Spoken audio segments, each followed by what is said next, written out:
Season 2, Terjerat Cinta Duda. Bab 64. Mulai ngidem. Udah nggak selera aku. Gitu aja ngambek, malu sama umur.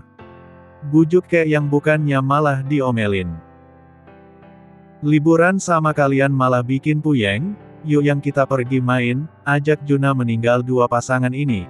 Ardi dan Safa juga pergi, mereka sudah ada planning sendiri sedangkan Aslan masih dengan wajah ngambeknya. Bang udah deh manyunnya, nggak asik tahu jalan-jalan gini malah kamunya nggak happy, kita kan kesini mau senang-senang bukannya ngambekan. Siapa yang manyun juga, nggak ada apa-apa kok, jawab Aslan berusaha santai. Lo tuh nggak pantas marah-marah bang, biasanya juga bawel kemana-mana, kalau muka ditekuk gitu lo jadi nggak asik. Yang jangan kamu tanggepin lagi chatnya Franz itu. Kan tadi udah kamu blok nomornya, kok masih bahas itu sih bang? Udah deh kayak nggak ada pembahasan lain aja, orangnya adem ayem di Jakarta lah kamu malah marah-marah nggak jelas di sini, siapa yang rugi coba? Suasana enak gini dibuat bete sama kamu. Biarin. Biar dia keselak di sana karena aku sebutin namanya mulu. Apa hubungannya? Kalau terus dibicarakan dia bisa keselak kalau lagi makan, biar mampus tuh anak jadi nggak bisa godain pacar orang lagi, kesal Aslan. Lucu deh bang lihat lo kalau cemburu gitu. Lo pacar gue ya harus gue jaga jangan sampai pindah ke lain hati, rugi dong gue. Kok berasa jadi cantik gue bang direbutin lelaki kaya, gini, ujar BK senyum-senyum sendiri.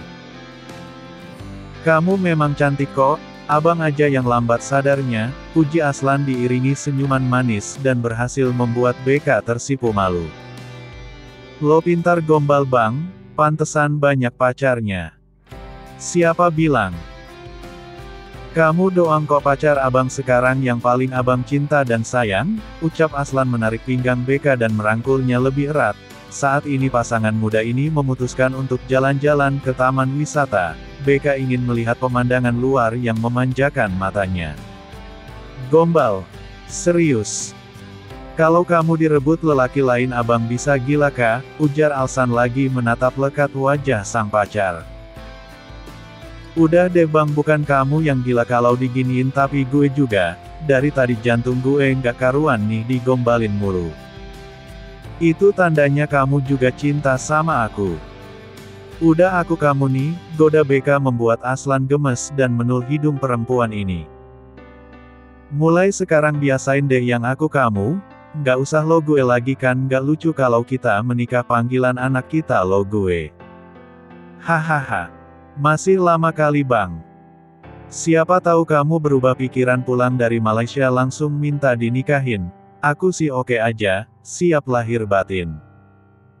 Itu sih maunya kamu, cebik BK dan diangguki Aslan. Bang aku mau naik wahana itu. Tunjuk BK pada wahana kora-kora yang ada di dalam tempat wisata itu. Yakin yang? Ayo bang, aku mau. Oke tapi jangan nyesel ya, ucap Aslan yang sedikit lesu karena dia tidak suka naik wahana ekstrim. Meskipun Alsan terkenal playboy, dia tidak menyukai wahana yang mengerikan. Yang ini bagus lo buat eksperimen entar malam, ucap Juna menunjuk satu lingerie berwarna merah. Aku mau cari celana hamil mas bukan lingerie. Tapi cantik lo yang, kamu kan belum punya koleksi yang beginian, ujar Juna karena memang Renata belum sempat berbelanja kebutuhan setelah menikah. Aku nggak pakai ginian aja kamu udah ambil jatah mulu apalagi kalau aku pakai, ini bisa-bisanya kamu kurung di kamar terus. Hahaha menyenangkan hati suami pahala loh yang. Nggak usah mendadak jadi ustadz deh mas kalau pembahasannya itu mulu. Aku juga tahu pahala menyenangkan hati suami tapi dosa kalau buat istri capek mulu, ketus Renata membuat Juna terkekeh kecil. Pasangan pengantin baru ini tengah menikmati shopping ala mereka. Juna membawa Renata ke mall untuk memilih baju untuknya dan oleh-oleh sang mertua. Seminggu sudah menetap di Malaysia sudah waktunya mereka pulang. hari ini Safa mengantarkan mereka ke bandara. Cepat pulang ya sayang, biar kita segera menikah. Iya kak, sabar ya Safa kelarin dulu kerjaan di sini, jawab Safa memeluk tubuh Ardi erat. Berapa lama lagi sih bang tunangan gue lo siksa kerja? Tanya Ardi pada Aslan ketus. Tergantung kerjanya, kalau dia cepat selesai dan ia bisa pulang. Diktator lo. Itu resiko kerja meskipun dengan abang sendiri itu salah satu bentuk profesionalnya. Tunggu aja kak, gak lama kok setelah itu kita yang bulan madu, bujuk Safa membuat Ardi tersenyum manis. Setelah berpamitan haru mereka segera berangkat. Cukup lama di perjalanan hingga bumil cantik itu merasa lelah dan tertidur. Setelah sampai Jakarta Renata masih tetap dengan mata kantuknya hingga Juna kesulitan membangunkan istrinya ini. Nanti lanjut bobo di mobil sayang, bisik Juna dan diangguki Renata pelan. Benar saja di mobil Renata lanjut tidur hingga mereka sampai di rumah Renata enggan membuka matanya hingga Juna memutuskan untuk menggendong tubuh Renata ke dalam rumah. Setibanya di dalam kamar Juna menurunkan Renata pelan lalu menutup tubuh sang istri dengan selimut. Juna sendiri memutuskan untuk bersih-bersih lalu keluar dari kamar. Udah pulang mas? Tanya Nia yang baru pulang menemani sang suami menghadiri acara pernikahan rekan bisnis mereka. Iya ma. Renata mana? Kelelahan ma? Kelelahan di jalan atau kelelahan lain? Tanya Nia khawatir. Dia mabuk pesawat. Ya sudah nanti kalau bangun suruh makan ya, mama minta sama bibi untuk buatkan yang hangat-hangat untuk Renata. Iya ma, sahut Juna pelan. Gimana kantor pak? Aman? Aman? Bulan madu 1 bulan lagi juga masih aman kok, mama kalian aja yang heboh minta kalian pulang. Dia khawatir sama Renata terus rindu sama anak gadisnya, jawab Ben tersenyum kecil. Padahal masih seru loh pak, apalagi Ardi dia malah mau sampai kerjaan Safa selesai di sana jadi pulang bareng. Hehehe. Biasalah mama khawatirnya berlebihan sama Renata takut janinnya kenapa-napa, padahal BK juga udah bilang kalau Renata baik-baik saja tetap aja nggak percaya, jelas Ben membuat Juna mencebik kecil. Gimana liburannya sayang, seru? Tanya Nia saat mereka tengah sarapan pagi ini. Iya ma, aku suka. Kondisi kandungan kamu gimana? Baik-baik saja kan? Atau Juna terlalu nakal di sana? Cecar Nia. Baik-baik saja ma. Jun, siang ini ajak Renata periksa kandungan dulu takutnya kenapa-napa soalnya perjalanan kalian cukup jauh loh dan pastinya lelah. Iya Jun, soal kantor papa masih bisa handle kamu fokus pada Renata saja dulu, sahut Ben. Pagi ma. Pak, sapa BK yang baru keluar kamar dan mencium pipi kiri kanan Nia lalu bergantian dengan papanya Ben. Wangi bener anak papa, ganti parfum ya. Tebak Ben. Papa tahu aja deh, coba ganti suasana pak, sahut BK tersenyum manis. Ke kantor hari ini deh? Tanya Juna. Pasti banyak kerjaan yang udah numpuk mas mau dicek dulu. Big tolong dong susu sama salad buahnya untuk Renata, pinta Nia. Sayang kamu harus makan makanan bergizi ya, kalau mau apa-apa bilang sama suami kamu atau mama, jangan sampai cucu mama ileran nanti, canda Nia. Emangnya bisa ileran ma? Tanya BK polos. Kalau ngidamnya nggak dituruti bisa, dulu waktu mama hamil masmu mama ngidam es lilin, papa masih ingat nggak pak? Tanya Nia. Ya masih lah ma, papa keliling kampung cari es lilin yang nggak boleh cair, pulang-pulang malah cair untung papa punya cara jitu jadinya Juna nggak ileran, jawab Ben bercerita sedikit terkekeh mengingat momen kehamilan Nia dulu. Kalau pengen sesuatu langsung bilang ya re. Iya ma, jawab Renata pelan. Tuh bang, lo harus turuti semua permintaan ibu hamil jangan sampai ponakan gue ileran, tunjuk BK. Iya bawel, gerutu Juna pada BK. Renata bisa melihat betapa tulusnya sang mertua pada dirinya, beruntung dia bisa memiliki mertua seperti Nia yang memang baik, tidak membedakan kasta, begitu juga ipar yang menyenangkan seperti BK. Pagi, sapa Aslan yang baru datang. Pantesan semangat kerjanya sudah janjian rupanya, sindir Juna melihat Aslan yang mendekat ke arah Nia dan menyalami punggung tangan perempuan itu lalu beralih pada Ben. Sarapan bang, tawar Nia. Sudah ma, abang mau cepat, ada meeting penting pagi ini ma, papa malam tadi berangkat ke Jogja, ada pekerjaan dadakan. Bunda Sela ikut. Enggak, bunda ada di rumah. Berangkat sekarang bang? Tanya BK menyelesaikan sarapannya. Iya yang, kamu sudah selesai? Sudah, pamit ya ma pa, ujar BK segera pergi. Nia dan Ben saling pandang, mereka serasa mendengar panggilan yang berbeda, apa mereka yang sudah tua hingga salah dengar atau mereka yang ketinggalan cerita. Jun, kamu juga dengarkan? Tanya Nia. Enggak tahu bun, tanya sendiri saja, yuk yang habiskan susunya, temani mas ke ruang kerja, ajak Juna cepat, Juna merasa bukan wewenangnya bercerita tentang BK, biarkan mamanya penasaran dan bertanya sendiri pada BK nanti, toh mereka juga sangat kenal Aslan bukan? Bagus. Denyut jantungnya juga normal, ucap sang dokter. Mata Renata berkaca-kaca mendengar suara detak jantung janin di perutnya. Mas, calon anak kita, gumam Renata pelan. Iya sayang, alhamdulillah dia sehat, jawab Juna sambil menghapus air mata Renata. Jini kali pertama mereka mendengar detak jantungnya, sewaktu mengetahui Renata hamil dan mereka meriksakannya belum terdengar detak jantung. Dok, di usia berapa kami tahu jenis kelaminnya? Tanya Juna penasaran. Jenis kelamin diketahui di usia kandungan 16 minggu pas sekitar 4-5 bulan nanti. Renata mengelus perutnya lembut, merasa terharu dengan keberadaan sang anak di perutnya. Sehat-sehat ya sayang, ucapnya pelan. Sang dokter mencetak foto USG lalu memberikan pada Juna.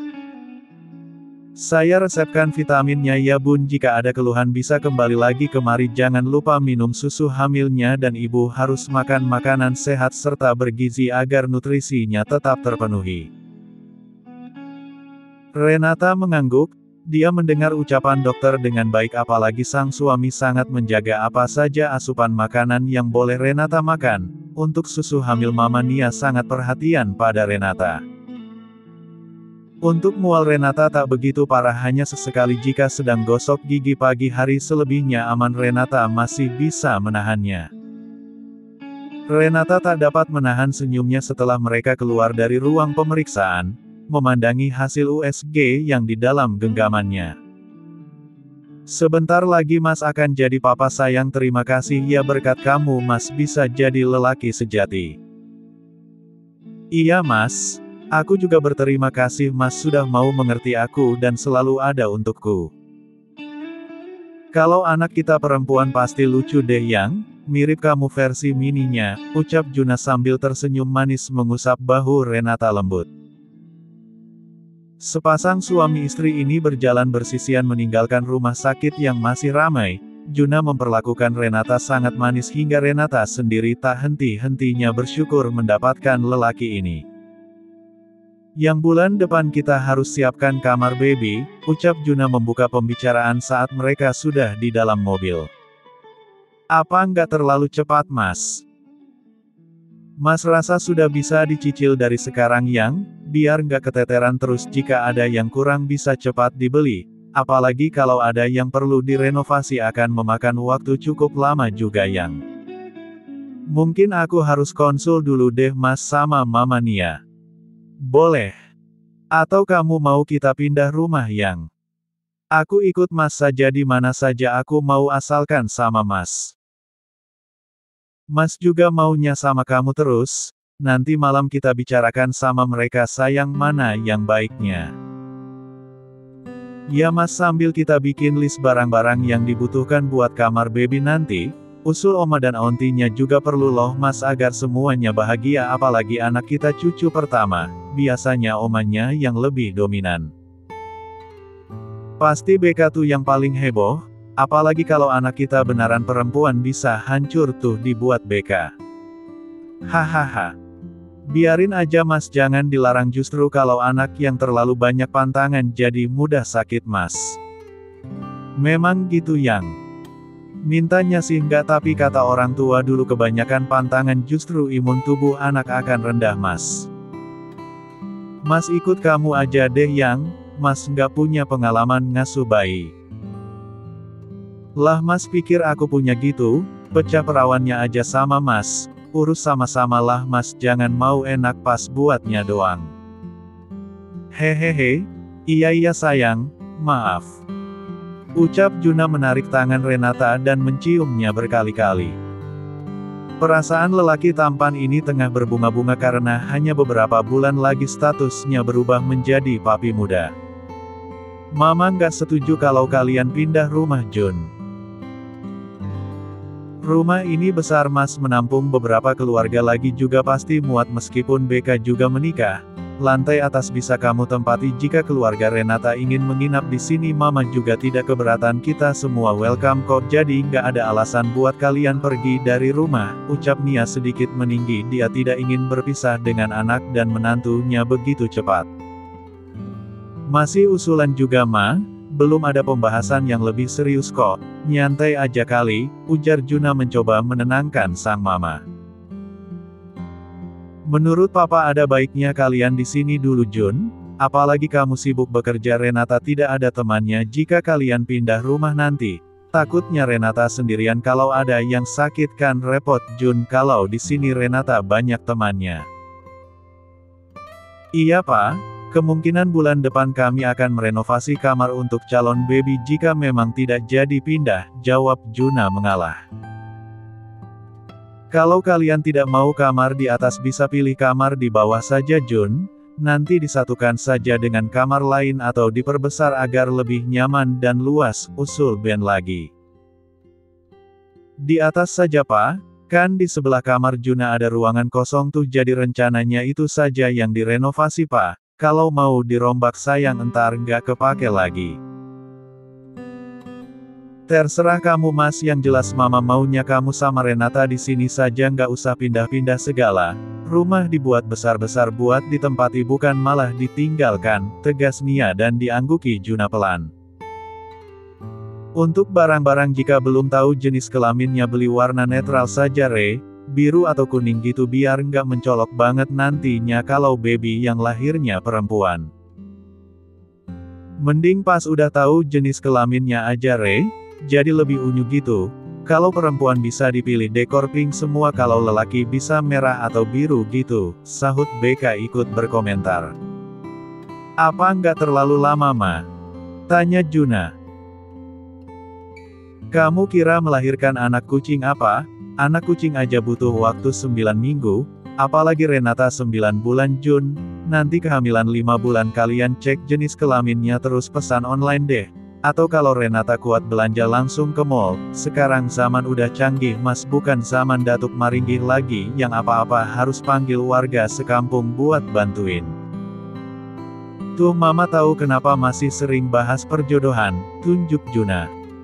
Kalau soal itu beda mas, mama cuma takut aja kamu kemarin belok.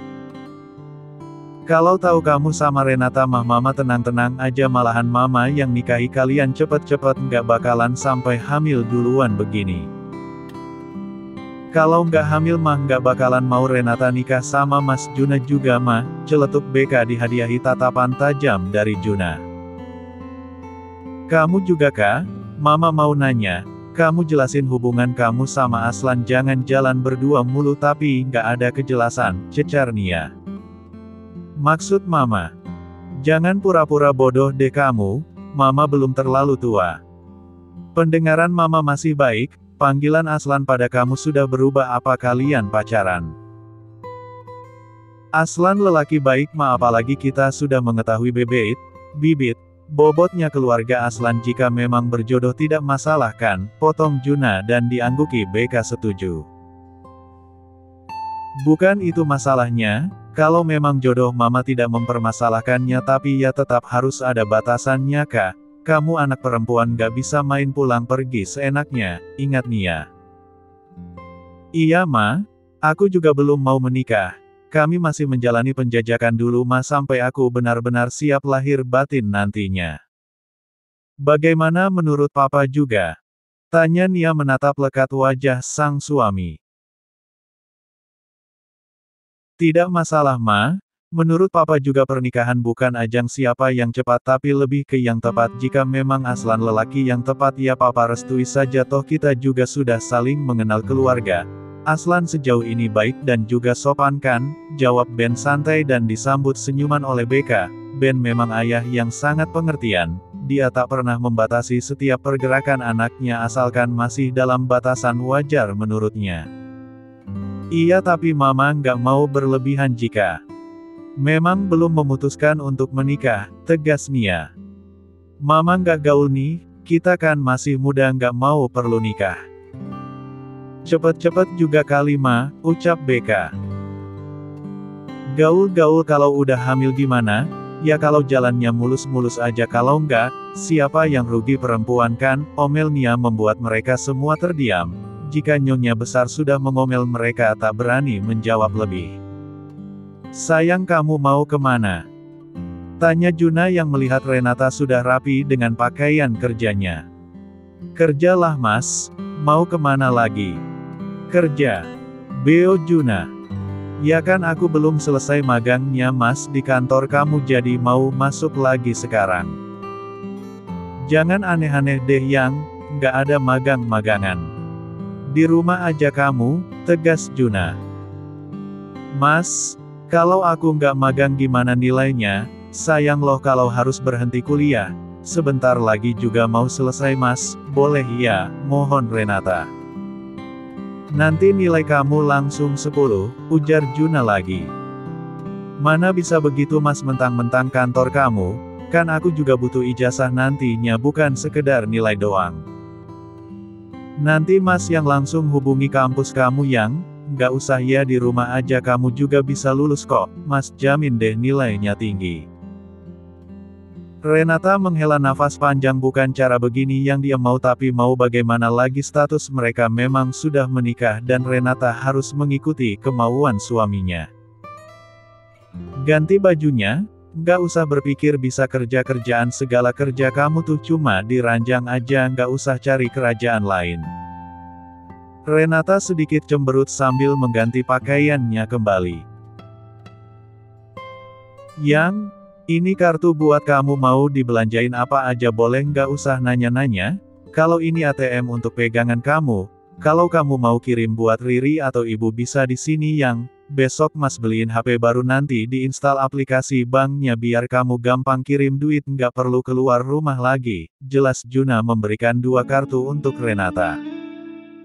Jadi beneran nggak bisa ngelanjutin magangnya nih mas? Tanya Renata lagi berharap Juna berubah pikiran. Enggak.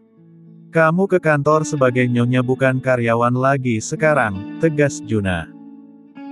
Lan, aku mau kita bicara, ajak Monica. Saya tidak ada waktu, jawab Aslan dingin sambil melirik ke arah jam tangannya. Sebentar lagi jam makan siang, dia harus menjemput BK karena mereka sudah ada janji siang ini. Lan, perempuan itu tidak baik untuk kamu. Lalu siapa yang baik? Kamu. Sebelum bicara lebih baik kamu ngaca dulu Mon. Nggak punya kaca, nanti aku kirimkan yang gede buat lihat siapa kamu. Ujung kukumu saja belum sebanding dengan BK, jawab Aslan membuat Monica mengepalkan tangannya. Kamu tahu keluarga BK dari kalangan terpandang? Aku lebih mengenalinya daripada kamu dan bodohnya aku tidak menyadari kalau BK jauh segalanya dibandingkan kamu, tunjuk Aslan lagi. Lan, beri aku kesempatan, mohon Monica. Tidak ada kesempatan kedua atau kesempatan lainnya, aku sudah memutuskan untuk menikah dengan BK jadi jangan ganggu kami lagi. Lan, aku bisa merubah apapun yang kamu mau Lan, please aku mohon kita kembali ya, aku bisa berhenti bekerja dan jadi istri kamu Lan. Apa yang kamu harapkan dariku, Mon? Tidak ada yang baik dari diriku, jadi tidak perlu memohon, kamu lanjutkan saja dengan lelakimu. Aku tidak punya lelaki lain selain kamu, Lan. Hahaha. Aku bukan lelaki bodoh, Monica. Mungkin dulu aku dibutakan karena cinta sama kamu, tapi sekarang tidak. Aku rasa hubungan kita sudah selesai, jadi tolong keluar sebelum kesabaranku habis. Usir Aslan, tapi Monica tidak mau pergi. Dia justru mendekat ke arah Aslan dan memeluk lelaki itu erat hingga menempelkan bibirnya di leher Aslan. Pergi, Mon, usir Aslan mendorong tubuh Monica. Dulu memang Aslan suka jika dipeluk model cantik ini, tapi sekarang Aslan merasa jijik dengan tubuh Monica yang dijamah banyak lelaki. Oke, sekarang kamu boleh mengusirku, Lan, tapi aku yakin kamu akan kembali dan mengemis cinta padaku. Mimpi kamu, ucap Aslan sinis. Monica segera pergi meninggalkan kantor Aslan. Memang hampir seisi kantor tahu kalau Monica dan Aslan pacaran karena dulu mereka sering jalan bersama, jadi Monica bisa dengan leluasa masuk kantor lelaki itu. Jadi mau makan di mana, Yang? Tanya Aslan saat BK baru masuk ke dalam mobilnya. Terserah abang saja. Gimana kalau kita makan di restoran Jepang? Aku lagi pengen makan ayam teriyaki. Boleh. Sahut BK tersenyum manis, tapi tiba-tiba senyum itu memudar saat BK melihat ada bekas lipstik di kerah kemeja Aslan. Lelaki tampan ini tengah memakai kemeja berwarna biru muda dengan paduan blazer hitam. Bang, ini apa? Tanya BK menunjuk kerah baju Aslan. Apa yang? Tanya Aslan balik. Stop, Bang, pinta BK membuat Aslan meminggirkan mobilnya dan melihat ke arah kerah bajunya. Sial. Pasti ini ulah perempuan gila itu, umpat Aslan. Perbuatan siapa? Tanya BK emosi. Tadi Monica ke kantor, sayang. Dia nekat memelukku, jelas Aslan. BK menatap sang kekasih tajam tak terima dengan penjelasan Aslan. Yang, percaya padaku, aku tidak mungkin mengkhianatimu. Ini perbuatan perempuan gila itu, aku akan memberikannya pelajaran, jelas Aslan lagi. BK tak bersuara sedikit pun membuat Aslan takut. Aslan menjalankan kembali mobilnya mencari restoran Jepang tempat mereka akan makan. Aslan mengambil paperback di kursi belakang lalu mengikuti langkah kaki BK yang terlihat kesal saat ini. Kamu pesan saja dulu, Yang, aku ke toilet sebentar, ujar Aslan. Aslan mengganti kemejanya dan membuang kemeja yang dikenakannya tadi. Dia tidak ingin ada jejak Monica di tubuhnya. Beruntung lelaki ini selalu membawa pakaian ganti kemanapun dia pergi untuk jaga-jaga jika basah ataupun kejadian seperti ini. Sudah pesan, Yang? Tanya Aslan. Yang udah dong. Aku minta maaf. Ini semua bukan kemauanku, Yang. Dia yang tiba-tiba datang terus meluk aku nggak jelas gitu. Tapi kamu suka kan? Sumpah aku enek lihat dia, langsung aku tolak tadi, Yang. Alah, pasti kamu juga menikmati sentuhannya, dasar buaya, ketus BK. Aslan menghela nafas panjang. Bagaimana lagi cara menjelaskan pada BK, pasti perempuan ini tidak ada akan percaya begitu saja. BK mengalihkan pandangannya ke arah pintu masuk restoran. Monica datang dengan pakai seksinya dan langsung mencari meja yang kosong. Apa dia ngikutin gue ya, batin Aslan geram. Aslan berdiri tapi dengan cepat BK menggenggam tangan lelaki itu meminta Aslan untuk duduk kembali. Para pelayan meletakkan pesanan makanan BK dan 2 minuman dingin. BK tidak ingin marah-marah terlihat cemburu oleh ulah perempuan ular itu, justru BK ingin membalasnya dengan cara elegan. Yang aku harus temui dia, minta penjelasan biar kamu percaya, tekan Aslan. Nggak perlu, Bang. Makan. Ajak BK pelan membuat Aslan duduk. BK sengaja mengambil potongan ayam teriyaki lalu menyuapkan pada Aslan dengan tersenyum manis. Yang kamu makan juga dong. Aku mah gampang, yang penting abang dulu. Abang harus punya tenaga kerja, abang kan berat harus menghadapi siluman ular, sindir Beka membuat Aslan terkekeh geli. Yang kamu juga harus makan, abang nggak mau kamu sakit ya, yang entar nggak ada yang perhatiin abang lagi. Oh iya bang, kalau nggak makan susah buat perhatiin abang, kalau abang diperhatiin siluman ular bisa bahaya dong bang, dia suka mendesis sembarang tempat, nggak tahu malu, lanjut Beka sambil terkekeh kecil membuat Monica mengepalkan tangannya melihat sepasang kekasih ini. Pasti mereka sedang mengataiku, kenapa mereka nggak berantem sih, apa Aslan tukar baju dulu sebelum bertemu Beka? Pikir Monica kesal. Beka tersenyum puas melihat Monica yang terlihat kesal di kursinya. Rasain lo, siapa suruh ganggu cowok gue? Sekali lagi lo buat ulah, bukan keromantisan begini yang lo lihat tapi lebih dari ini, biar lo mati kejer-kejer, gumam Beka yang terus terlihat romantis pada Aslan. Mas, bangun dulu ih, panggil Renata mengguncang tubuh sang suami hingga membuat Juna membuka matanya. Kenapa sayang? Tanya Juna serak, dia baru saja terlelap 2 jam yang lalu karena pekerjaan kantor yang menumpuk tapi istri tercinta membangunkannya. Mas, aku lapar, rengek Renata. Mau buah? Mas ambilin ya, tawar Juna. Enggak mau mas. Terus apa yang, biskuit atau susu? Tanya Juna lembut. Enggak, jawab Renata menggelengkan kepalanya. Mau apa cintaku? Juna mendekat wajahnya pada wajah sang istri lalu tangannya merapikan anak rambut Renata yang berantakan. Mau nasi goreng mas? Juna melirik ke arah jam dinding yang saat ini pukul 1 dini hari. Bibi sudah pada tidur sayang, gimana dong? Ya usahalah mas, kamu yang buatin kek. Ini untuk anak kamu juga mas. Oke kita keluar sekarang ya sayang, mas buatin nasi goreng ya, let's go baby, demi buah hati apapun akan papi lakukan, ujar Juna menarik tubuh Renata untuk beranjak turun dari ranjang.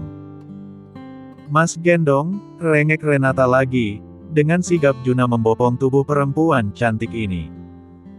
Renata mengalungkan tangannya kuat di leher sang suami agar tidak terjatuh. Setelah sampai di dapur Juna meletakkan Renata di atas meja makan. Tuan Putri tunggu di sini ya, Chef Juna mau masak dulu. Renata mengangguk patuh setelah mendapatkan satu ciuman dari Juna. Dengan senyuman manis Renata menunggu masakan sang suami selesai, Juna terlihat sangat seksi hanya mengenakan kaos singlet dan celana pendek sibuk mengaduk penggorengannya. Suami siapa sih ini, genteng banget, puji Renata membuat Juna salah tingkah. Taraf. Jadi deh nasi goreng cinta ala Chef Juna, meskipun gak seenak Chef Juna yang asli tapi buatnya pakai cinta dan kasih sayang loh yang jadi mas, rasa ini nasi gorengnya bakalan enak, ujar Juna meletakkan sepiring nasi goreng dan telur mata sapi lengkap dihiasi sayur mayur. Makasih mas, dicoba ya. Oke, kalau enak kamu harus kasih mas hadiah, pinta Juna. Apa? Gampang kok, tinggal ehem-ehem doang, jawab Juna terkekeh kecil. Mulai deh ehem-ehemnya. Namanya juga usaha yang, hitung-hitung bayar capeknya mas. Jadi capek nih ceritanya disuruh masak nasi goreng, sindir Renata. Enggak sama sekali yang, bukan gitu maksud mas. Udah aku mau cobain dulu, siapa tahu nggak enak, potong Renata lalu meniup pelan dan memasukkan sesendok nasi goreng ke mulutnya. Renata mencoba meresapi rasa makanan itu. Gimana? Berhasil? Tanya Juna deg-degan. Teksturnya creamy, pedesnya pas terus rasanya juga lumayan enak, sepertinya nilainya 9 deh, jawab Renata mengangguk kecil sambil menikmatinya. Yes.